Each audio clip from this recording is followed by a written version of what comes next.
I find this a privilege and honor by the Indira Gandhi Center to have invited me to share some of my discoveries with you.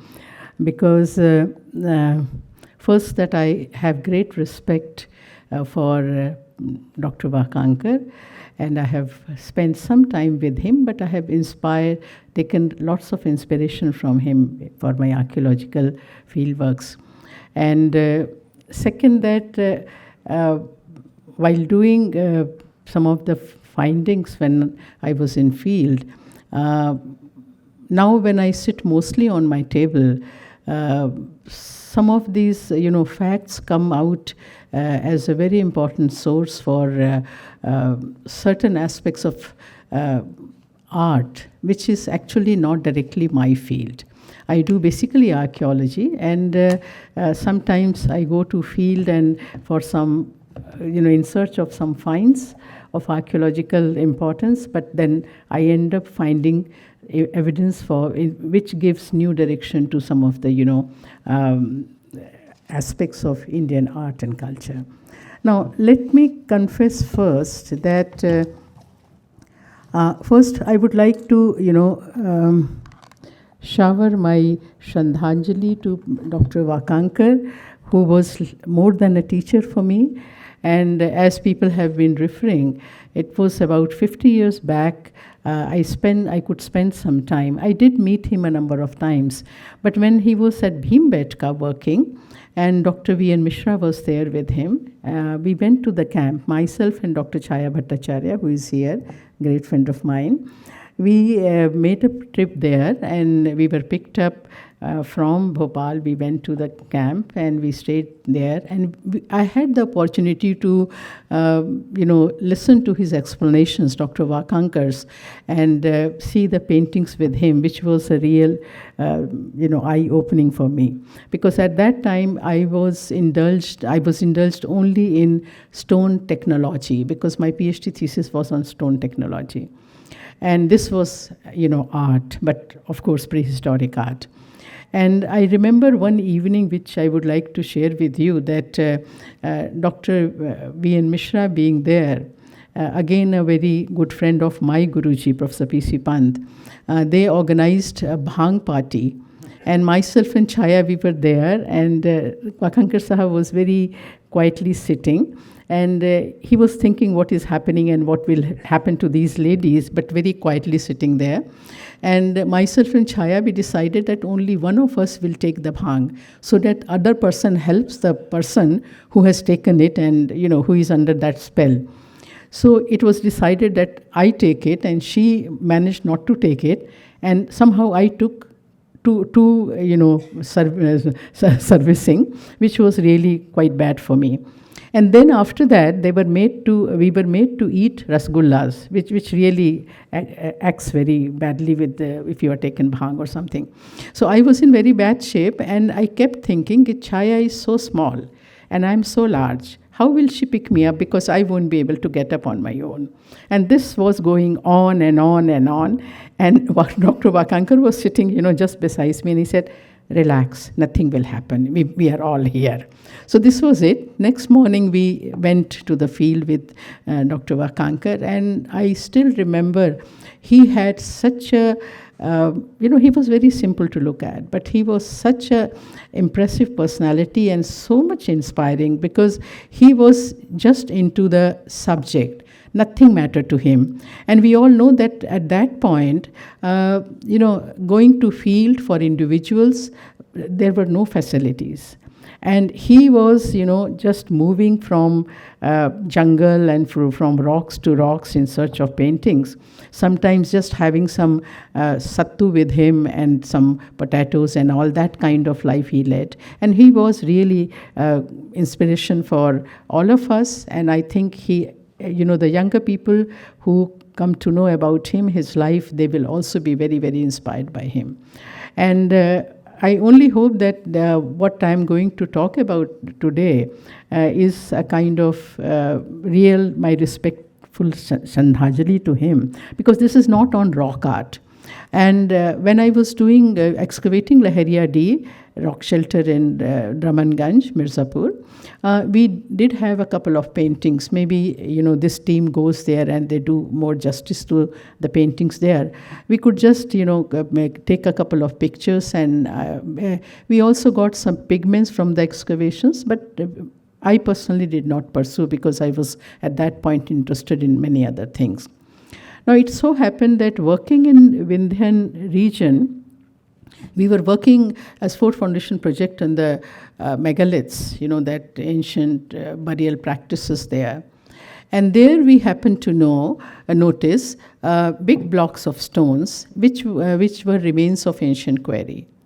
Now, I thought that it is not rock art in the sense what we are talking here about prehistoric period, but what I will be talking today is rock chiseling art, the sculptures of early historic period, which has a very interesting and very checkered history in the Middle Ganga plain.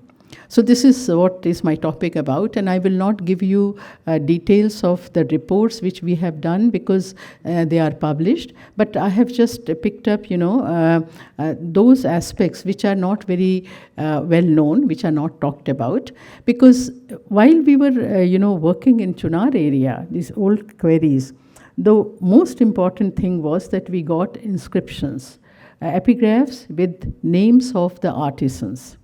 And what I am trying to do is that I am trying to identify names of sculptors, vastukars, if I may say, of Mauryan period, Kushan period.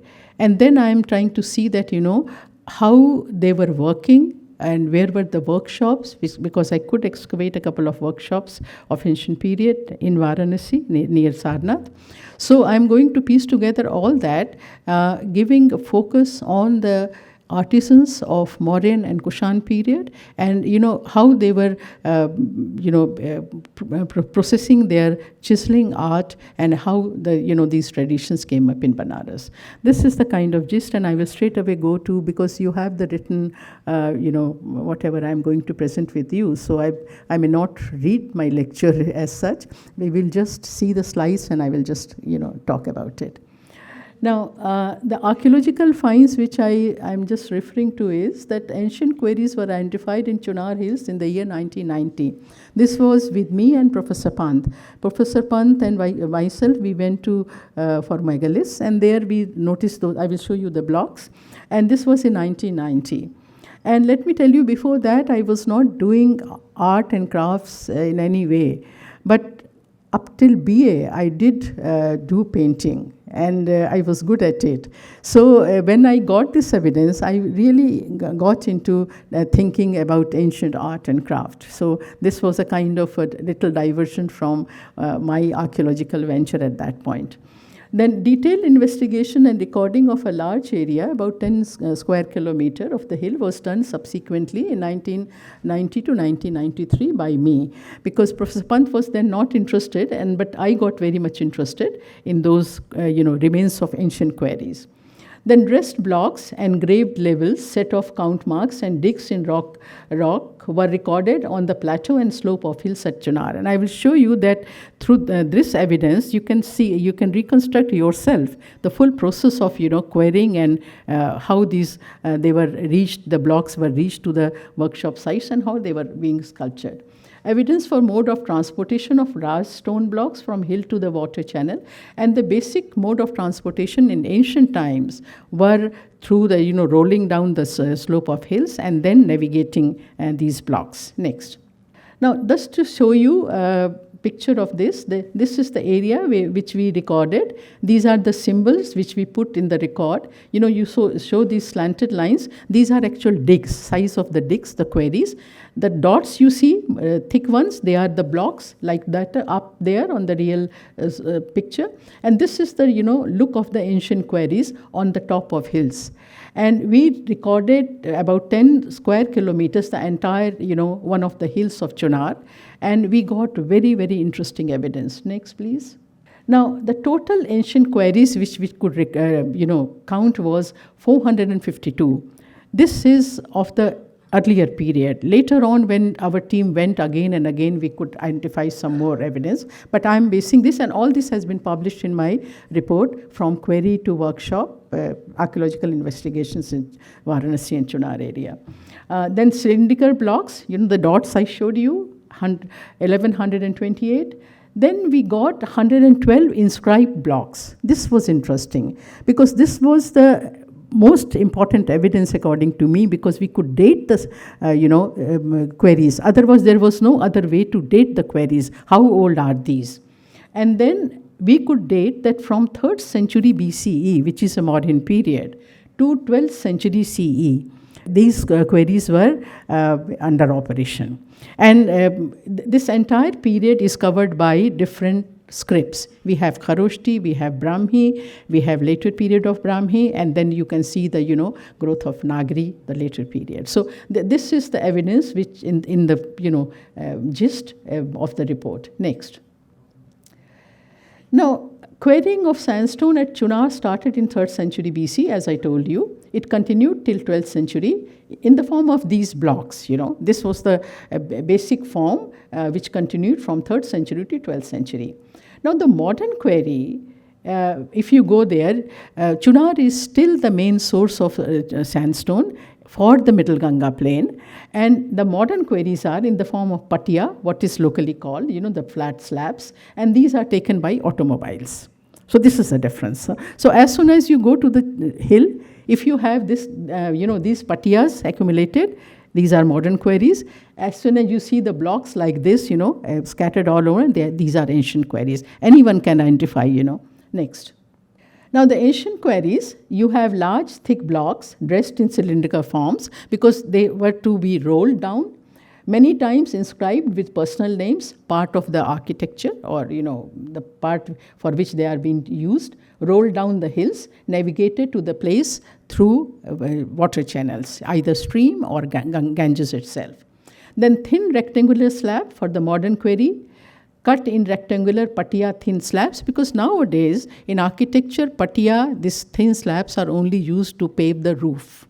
So this is the thing. Then no engraving are found on these, transported by automobiles, navigated by large boats. Sometimes you also see that patias were being navigated to Varanasi by boats where trucks and other things cannot go on the ghats.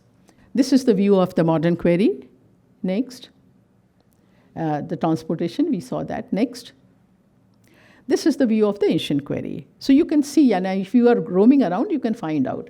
So, you can see these chisel marks and then, all these diamond. You can see the full process, like, breaking of the rock, bedrock, to chiseling in the cylindrical form.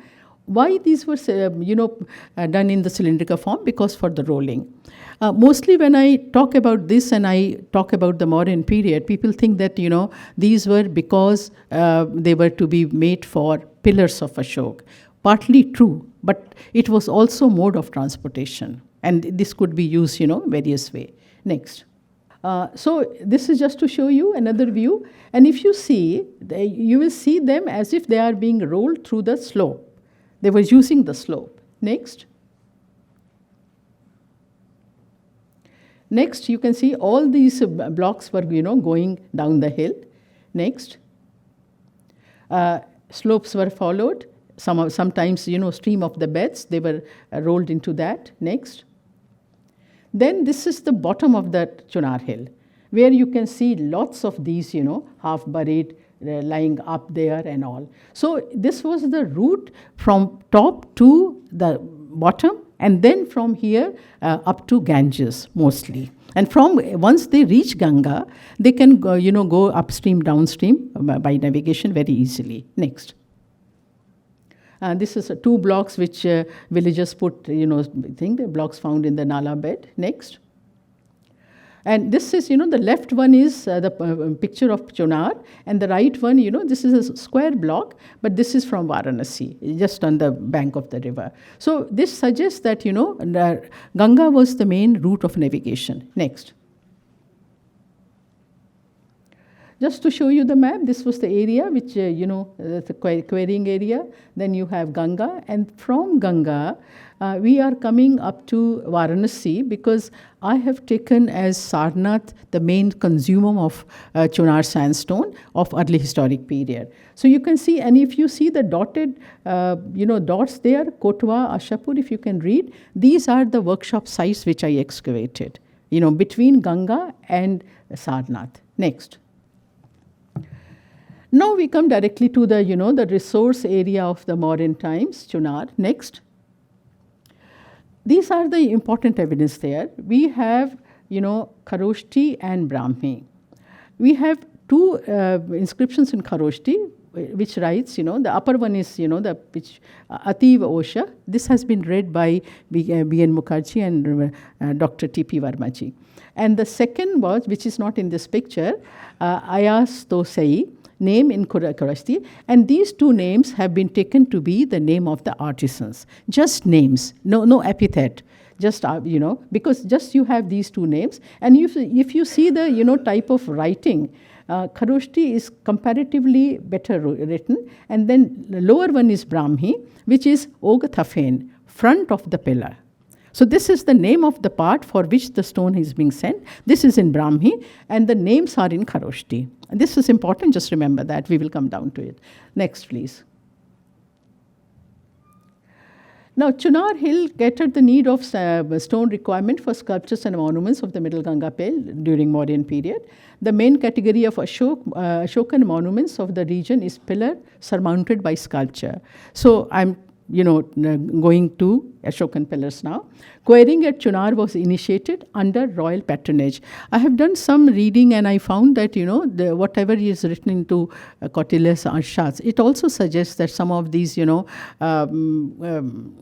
queries and resources, beneath or over the surface of the, earth belong to the royalty. So, all this, when you put together, this is the gist of it. Next.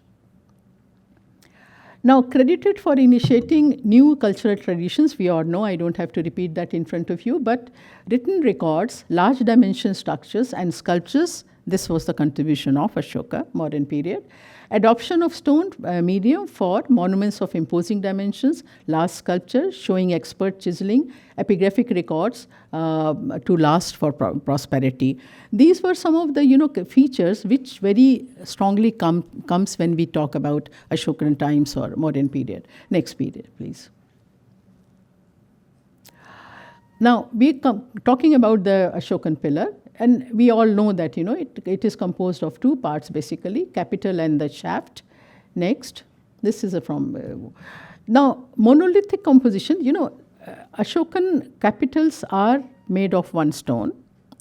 And animal surmounts, carved abacus, polished surface. This is a very classical example, Sarnath, capital. Next. And then shaft. Now, most of the people believed and said that, the shaft is also monolithic. But, from there, this is another piece of stone. And this is also polished surface, circular cross-section, tapering towards top, about 40 to 50 long, weights about 50 tons, as Professor Nihar Ranjane has written. Next. Now, the carving of capital by local Shilpi, this is my, hypothesis. Stone meant for part of pillar also in Brahmi suggests so. Cosmopolitan theme is suggested by pronouns in Kharoshti and Brahmi. I will just explain. Then shaft erection by Vastukar, Iranian names in Kharoshti suggest immigrants of artists. Ativ Osha and the other Ayasatasi could be Vastukar or Shilpi. Now, my assumption is that Ashokan pillar, if you see two parts of it, even if we say that shaft is monolithic, which is not, I will put the question mark, we will talk about it later. These were works of two group of people. One, a Shilpi sculptor who was really carving and making the full form, and the other, shaft which should have a proper balance and stand, which I feel is, expertise of Vastukar. And let me tell you, not in this early period, but in 6th, 7th centuries inscription in Vindhya area, we have lots of reference of, name of artisans along with their expertise, Shilpa, it's written Shilakutta or Vastukar. So I am, I'm pushing these two groups back up to modern period, because I see that, these two type of people were at work when modern pillars were being erected. But here it will be here the important thing is that the part which was for the shaft is written in Brahmi, Agathafe. But, the name of the people, they are in Kharoshti. And according to Professor V.N. Mukherjee, these names have Iranian, sounds, and they appear to suggest Iranian names.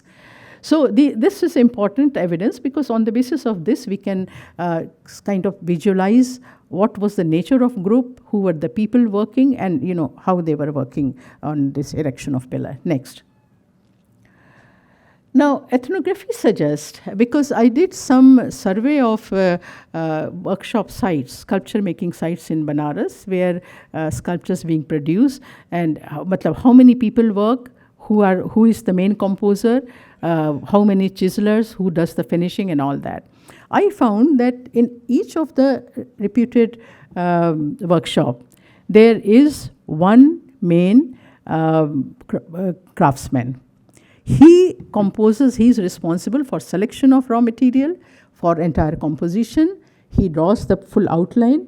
The other team, they scoop out the stone from that composition. They kind of, grind the surfaces, but the final finishing is done by the main craftsman. So I call it the, master craftsman and his team, that kind of thing. So, and then composers carving, chiseling details finalizes by then. In the process, about 12 or 20 people, kind of help master craftsmen in each of the workshop. Now, this is also important, because then we will be talking, we can think about the, kind of team of sculptors who were making these, compositions. Next. Now here again we come down that epigraphs evidence visit of master craftsmen at Chunar. Now the master craftsmen, whosoever was there in that area, Middle Ganga plain, or maybe 1 or 2, 3 groups, they were going up to Chunar themselves to select the raw material, to select the kind of stone, because it was all rock formation. And let me tell you that importance of Chunar is that at the top of that plateau, you have very fine grained deposition of rock. And you dig up to a depth of, say, 1.5 meters or 2 meters, and then that formation goes away. So you leave that place and you go and dig another place. So you have horizontally many, queries. And on the basis of epigraphs, I could identify modern queries. We have numbered that. Kushan queries. Some of the Kushan queries were overlapping modern queries. So that kind of exercise could be done. So coming back to it, they were going to master craftsmen, they were going up to the Chunar hills to select the raw material, and they were, inscribing.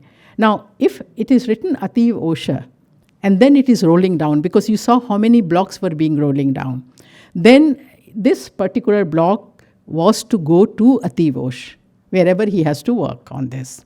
And the Agthafe, again, was the front part of pillar. And in one query, we have got 19 blocks which were epigraphed as Agthafe, but they were abandoned at different stages. So this is the kind of evidence that full-fledged querying was happening, and the craftsmen, Vastukar, they were going up to select the blocks. Next.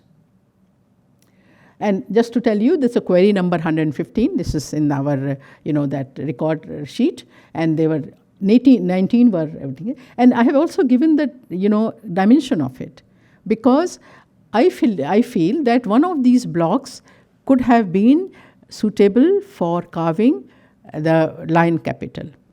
We have given the lion capital dimension, and see, lion capital is 2.50 meter block. Agar hoga, to capital ban jayega.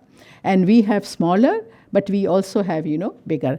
But other Ashokan capitals are smaller than Sarnath lion capital. So this is my assumption that the blocks which were written as Akthafe were to be meant for carving, capital of the block pillars. Next. Here I just to show this is a pink kind of sandstone with a small red, platelets as you have here. And, from these blocks, this will be a little smaller than, this size. But from one of these blocks, one could carve out this kind of pillar. So this is one evidence. Next. Now, length of Chunar sandstone blocks range between itna. I have given the, all the details. No block and software comparable to the. But important is that we have these blocks for capital, but we had not noted any evidence for a very long block being taken from Chunar for shaft. And that was the reason which gave me doubt that maybe the shafts were not monolithic. And we also consulted some of the geologists, and they say that the formation in Chunar does not have the capacity to reveal 40 to 50 feet, one flawless block for shaft. So this is all the details. Next. Now, this is the kind of composition we have. This is a longer piece, but then you can't have that long blocks here. It just breaks in between. So this is one of the queries from up to down. Next. Now, coming back to the area, we just heard about Rampurva, Lauria Nandangarh, Lauria Ariraj, Vaishali, Patliputra, all these Ashokan sites. Then you have Sahasram, Ratanpurva. These are all rock edict sites, Ahrora. Then Chunar, we have pillars, and there also Lauria Nandangarh, Lauria Ariraj, we have pillar, Vaishali, we have pillar. And this entire area, I just want to show, is to the north of Chunar area, but very well connected with water navigation streams, like, you have Ganga, you have, other rivers going down. And this entire activity where the pillars were particularly, installed, were, fed by Chunar for sandstone. Next, please. Now, just to show you one of these, evidence which is of Vaishali. Here you see that the pillar is standing. This is not inscribed pillar. But, you see that blow up. And if you just amplify in the computer, you see some of these joints very clearly there. Next. Another, evidence. This is Lauria Nandangarh. And down you see, this is a peeling off. And here I have given the, I have enlarged that. Right-hand side, you have the plaster, which is later done by Archaeological Survey of India. But you can see very clearly why it was so striking, because if you see the upper circles, these were engraved by some local people, before the barrication was done, by hairpin or some nail like this. In this dry stone, no one can, make a line with just a small, dragging of a nail or something. So this is a kind of plaster about 1 centimeter thick, which is made of crushed Chunar sandstone and put over it. And over this you have all this inscription. And writing inscription over such a plaster is easier than engraving each and every long inscription on the raw surface of the thing. So this is the very interesting clear evidence. And by the way, if you see the old reports in Archaeological Survey, you will have this patch there. It is not later breakage, it is right from the beginning when this pillar was discovered. So this is the evidence, and here I'm sure you can count down how many blocks are there. Because you will see from top to there, then you have this blackish thing, then you see from there to there another block, then from here to here, then the inscribed one with black thing, and then down. So these were structural. And this makes me very, convinced that the installation of this pillar needed Vastukar, engineer who could kind of balance. So the lower portion is thick, then gradually it tapers up there. Next. I want to show you, this is Sarnath evidence, and I was very, happy to see these two, because if you see at the back of that, these blocks are almost similar to what we found in the Chunar. Just as if sliced blocks. Here is the lion capital, which was being excavated, and right from top of that you have this engraving. That inscription is there, and this inscription faces to at the back also you have two blocks there. What are these blocks? These are old blocks which are there. Next. Now here you have the close-up, and you see the grooving, and then you can see some of it. But that kind of plaster which we saw at Lori and Nandangarh, that thick one is not here. So I just wanted to show that. Next. Now, both the location of Chunar and its sandstone formation had been important factors for long quarrying operations. Stone for Ashokan pillar, Middle Ganga plain, was acquired from Chunar hills. And here I would like to suggest that, Harl in his publication has said that, not all the Ashokan material had come from Chunar, but Professor Nihar Ranjan Ray had said that, Chunar was the, source. He has used his own words. I have given that in the write-up. But he also suggests that there was a, workshop near Chunar. So that is not there. This is how I feel. These because they were made to roll. They were made cylindrical, and they had round circumference. But so half the work was done. If you have that size and you roll down and you take it to the site of erection, that work has been done, and then you can fit it to the one over the other. So, but then there is no that type of workshop where the capital was carved, or later on some sculptures were made. That is not there in Chunar. That was at near the site of consumption of these sculptures. Shaft of these pillars, Uttar Pradesh, Bihar, are not monolithic. The blocks were prepared and transported from Chunar to be assembled at the site. These were all site-based workshops. Capital of the pillars was perhaps carved near site of installation, but not carved by local craftsmen. Next. Now, after this, I come to Kushan very, fast, because I want to show the contrast between modern, system and Kushan period. What happens in Varanasi that after modern evidence, which we have in Sarnath, we do have certain, railing pillars. And these people identify as Maurya Shunga. Shunga Kanav. But these are, as I have seen the old reports, Marshall and Kanoi, these people have written that these are late Mauryan. And the evidence is that the pillar, the lion capital pillar at the base, it had a railing, stone railing, which was carved by floral design. And the kind of carving we have in Sarnath, these railing pillars, they are a bit earlier, according to me, than what we see that in Madhya Pradesh for Shunga stupas and their railings, and they are much smaller in size. So, so according to me, the artisans of modern period who were working in cosmopolitan team, headed by a person most probably coming from Iran. They were going from place to place, and at the site they were making and erecting the pillars. And then we have a hiatus. And after that, because according to me, the Moolgandha Kuti Vihar's 84 railing pillars, they were also of the Ashokan times. They were not Shunga Kushan, because the stupa of Sarnath was never encircled by kind of railings which we have at Sanchi and Bharhud. So this is one thing. So when you come down to Kushan, the sculptural tradition was not there in Banaras. This is what I'm trying to say.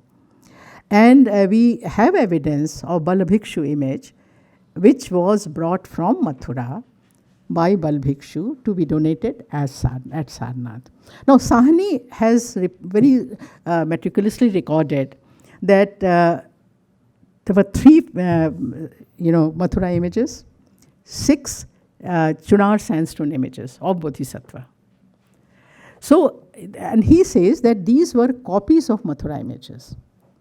I beg to differ here because ethnography suggests that in the area where there was pressure to have sculptures, ideals being carved, they kind of not, I will not say set up, but the workshops get established by calling artisans from the reputed area. This has happened in Lallapura in Banaras in recent years. So this is my presumption, and we'll see some slides next. Now, 3, as I told you, the 3 prominent formations in it. This is just that we have 3, the Dehrian Son, Prabhas, Chunar. Prabhas has some of the sculptures, but not very good material. Chunar has a very fine material for sculptures. Dehrian Son has a very rough sandstone, which is used for gitti of the railway tracks. So Kushan times was also, during Kushan times also, Chunar was the main resource area. Next. Now, some of the Mauryan quarries were also exploited during Kushan period, as I had told you. Near Quarry, I have given the names of the quarry. We have Mauryan, Kushan scripts. Then you have some of these, together. This is how we conclude that, some of these quarries were also taken up later on, maybe due to the quality of raw material. Quarry number 17, 18, 1 Mauryan, 2 Kushan inscribed blocks. So this is kind of the evidence we have, or on the basis of which we date quarries here. Next. Now, coming down to the inscriptions where we have some of these names, we have Bodhat, Syada, Eksayala, and this is all Professor Ben Mukherjee's reading. He has read all my inscriptions of Chunar, and he has suggested that Ethak or Etaka was a lazy quarryman. So he has identified that there was a quarryman whose name was this, and he was not working up to the expectation of the other people. Madmo was chiseler, quarryman, again another name, interpreted by Professor Mukherjee. Then Haksha Sajada Sis. Haksha was the pupil of Sajada, for whom Haksha was to prepare the pillar of a block for transportation. This is very, very important, because here we have 2 categories of carvers. One, the main person, maybe master craftsman, and the other assistant, Hashk. Sajada, according to Mukherjee, bears Iranian affiliation, again very important, and was master craftsman who went up the Chunar hill with his assistant, also of the same origin. This is my, suffix to what Professor Mukherjee suggested. They appear to engage local quarrymen, this is how I interpret, Athak and Madamo. So here we have 3 categories. We have master craftsmen, we have assistant of the master craftsman who went up, and there were local people there, quarrymen, who were kind of, taking out blocks. So here we suggest a cosmopolitan team of artisans at work. Now, from the top, the same process, rolling down the stone, coming, bringing it back to Ganges, and then navigating up to, Sarnath, Varanasi area. This process was the same as was being performed during modern period. Next. Here you come down and can you read Kotwa there? Kotwa is the workshop where we have Kushan chiseling floor. I will show you a slide next. Yeah, Kotwa. It's just near Ganga, and this is a stream which is Rajapur Nala. If you see, the upper part is dried up, and in rainy seasons this entire thing goes up to Sarnath. You can see Sarnath up, and then that is the water pool there. There's a jheel there, Sarnath. Next. So the chain of Shilpi Grams on Rajapur Nala, the Nala I showed you, near Sarnath at Kotwa, evidence for a Kushan chiseling floor was exposed. This I excavated the site because I got a big block lying there at the top of it. Next. This is the view of Kotwa Mount. We could get very small space, otherwise the villages are there and the field was there, so we excavated this. Next. This is the view of excavation. You can see at the back, that thing that is a depression which goes up to Ganges, and it is on the side of the stream. And this mound we excavated, and we got two very distinct floors. One was Kushan, and one was of the later period, Gupta and post-Gupta. Next. And this is a debris. So the earliest chiseling floor at Kotoa date to Kushan times, because pottery was there and there were some of the broken pieces like that. Stone chiseling in big way continued during later times, Gupta and post-Gupta period. This Gupta period, we have mushroom growth of Shilpigrams in that area. Stone carving in Varanasi imbibed classicism during Gupta period. Next. Now, these are the two contrasting floors. This is of Kushan period, and this was paved, and not very large number of debris, but all pink sandstone, which we classified. And this was of the later period, post-Gupta, where we have these cavities and filling up and all. There was also a block there. Next. This is what we had to classify all that and find out chisel marks and broken pieces. Next. These are some of these pieces, chisel tester. Then this was from Kushan level, and chisel testers, and this kind of debris we excavated. Next. I was talking about this Balabhikku image, and which had an umbrella, and some of these designs there also gets in from our broken pieces, and this is inscribed. Next. Some of the inscription copies, and which suggests that during third Raglan year of Kanishka, this image was being turned again. So here we have a date when, after which date chiseling actually started in Varanasi region. So this is very, very important as far as I am concerned. Next. Now, I'm repeating, thus third regnal year of Kanishka, Bodhisattva idol was made of Sikri stone at Mathura, was donated at Mrigadaya by Balabhikku. Varanasi had no local carving tradition till the last quarter of 1st century CE. Modern carving at Sarnath were result of royal diktat, because after Ashoka, this process had stopped. Next. Now, this is the copy of Balabhikku, which is according to Sahani Saab, 1914 publication, and this is on Chunar sandstone. Made of Chunar sandstone, copy of Balabhikku Bodhisattva, and locally produced. And this kind of 6 images were produced here. So it suggests that the tradition of carving had started in Varanasi after that first image. Next. Now here, again coming back to that ethnographic model which I have used for interpretation, is a picture of the modern kind of workshop which came up in Banaras some decades back, when Varanasi had no, after desertion of Sarnath, Varanasi had no tradition of carving there. And I went surveying, anthropological approach was there, and I was trying to survey that if we get some people who claim something like we have come from there or we have this ancestry. No. This was known as Jaipur Kala Kendra, because we all know that in recent years Jaipur has come up as a repeated center for making idols. Ram, Krishna, इनकी images बनाते हैं. So a person named Bachau was brought from Jaipur at this Lallapura center, which is at the heart of Varanasi, and he started, carving. And all these other people, like, I said, there always works a team. So he is also a helper. He's just chiseling the main thing. He's also chiseling a thing. But here I'm not showing but the final retouch, which you see the hand and all, is by Bachau. So the expression, the ornaments, the stylistical expressions hote hain, these are given by the master craftsman, and he is the person who designs the entire composition. How long should be the body, how the hand should have mudras and all that. So this I studied, and on the basis of this study I could conclude. I also got the statistics of one craftsman in how many years he can produce how many images, which I use for Gupta period, but here it is not required, because in Kushan period, limited production and maybe just one or maybe two centers of sculpture making.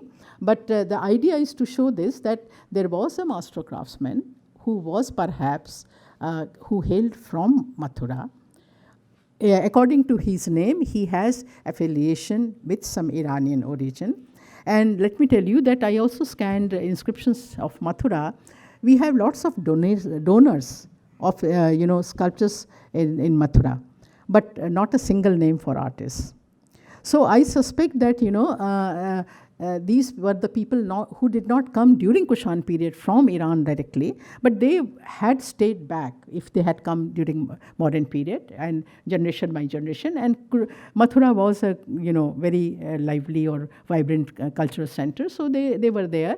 And when the image came, and there was a tradition started in big way to donate images as Sarnath. There was a high demand of images at Sarnath, and there was a need to produce images locally.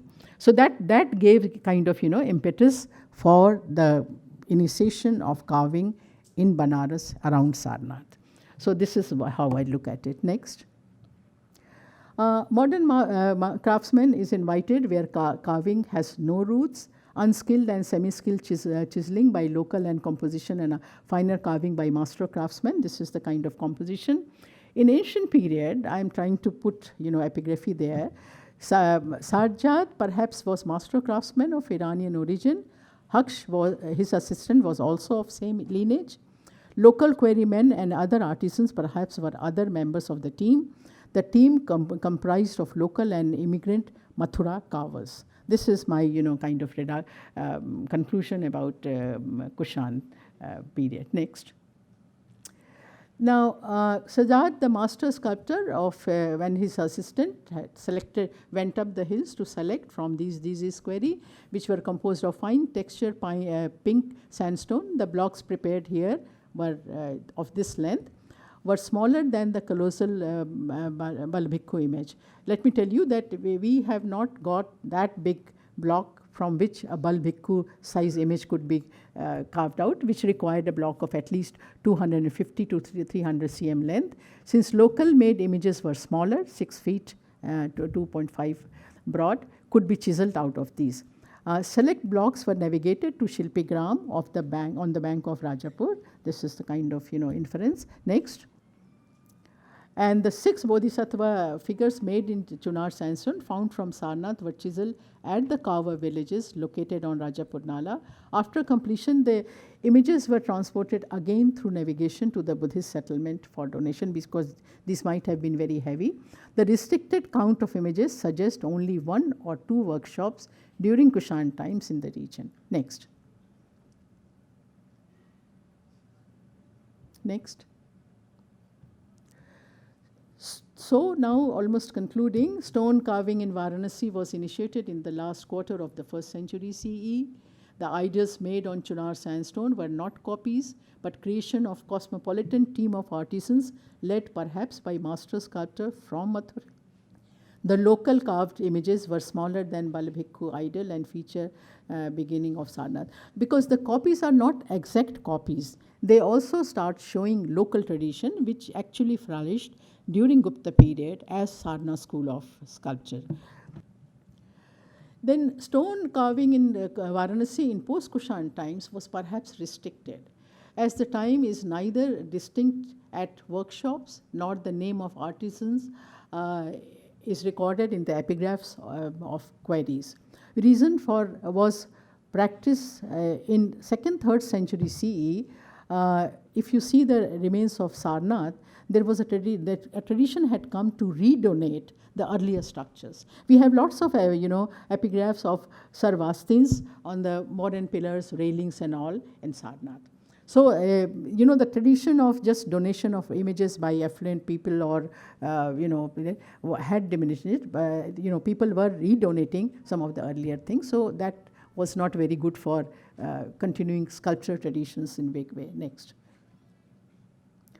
The mushroom growth of workshop settlements of Rajapur Nala, sculpture art marked by excellence and classicism, donation of icons by affluent devotees and royalty prompted both quantity and quality. This is of Gupta period.